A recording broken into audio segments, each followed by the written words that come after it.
শাপলার পাপড়ির মতো ফুটে আছে সারি সারি নৌকা। আটঘর খালে হালকা ঢেউ আসলেই সেসব নৌকা দোলে সূর্যমুখীর মতো। কোনো কুল খুঁজতে নয়, নয়া ঘাটের ক্রেতার জন্যই এই নৌকাগুলো এনেছেন বিক্রেতারা। প্রতি মৌসুমে নৌকার ভাসমান এই হাটে বেচা কেনা হয় 15 থেকে 16 কোটি টাকা। আমাদের আটঘর হাটে প্রায় 200-250 নৌকা বিক্রি হয়, সিজনে 15 থেকে 16 কোটি টাকা বিক্রি হয়। বর্ষা মৌসুম এলেই জমে ওঠে পিরোজপুরের নেছারাবাদের ভাসমান এই নৌকার হাট। সপ্তাহের প্রতি সোম ও শুক্রবার সকাল থেকে সন্ধ্যা পর্যন্ত চলে ঐতিহ্যবাহী এই হাট, যেখানে ভিড় করেন ক্রেতা বিক্রেতার পাশাপাশি দর্শনার্থীরাও। কিন্তু দূর দূরান্ত থেকেও অনেক দর্শনার্থী আসে দেখার জন্য। বিশেষ করে এই যে নৌকার হাটটা, এটা কিন্তু ঐতিহ্যবাহী, সেই প্রায় 100 বছর আগে থেকে এই নৌকার হাট চলে আসছে।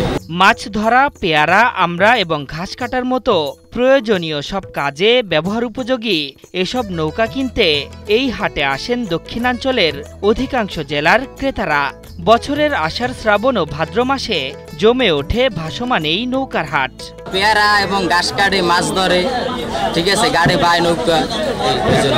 নারায়ণপুর থেকে আসছি নৌকা কিনতে, নৌকা কিনছি 3500 টাকা, তাই আমি গরুর ঘাস কাটি। আমাদের এই পিরোজপুর জেলার নেছারাবাদ থানা আটঘর হাট, এটা ঐতিহ্যবাহী 100 বছরের আগের হাট। এই হাটটি বসে প্রতি শুক্রবার। নেছারাবাদ উপজেলার 100 বছরের পুরনো ভাসমান নৌকার এই হাটটি আরও সমৃদ্ধের কথা জানিয়েছেন উপজেলা নির্বাহী কর্মকর্তা। শতবর্ষী একটি হাট রয়েছে, নৌকার হাট। এটি বেশ সমৃদ্ধ, বিভিন্ন জায়গা থেকে, বিভিন্ন দেশ থেকেও লোকজন এখানে ইতিমধ্যে এসেছে। আমরা চাই যে এটি আরো সমৃদ্ধ হবে এবং যারা আসে তাদের সুযোগ সুবিধার কথা আমরা ভাবছি, আরো কিভাবে তাদেরকে একটু আরো ভালো ব্যবস্থা করা যায়, রাস্তাঘাটের কিভাবে আর একটু উন্নয়ন করা যায়, সেই সব চিন্তা আমাদের রয়েছে।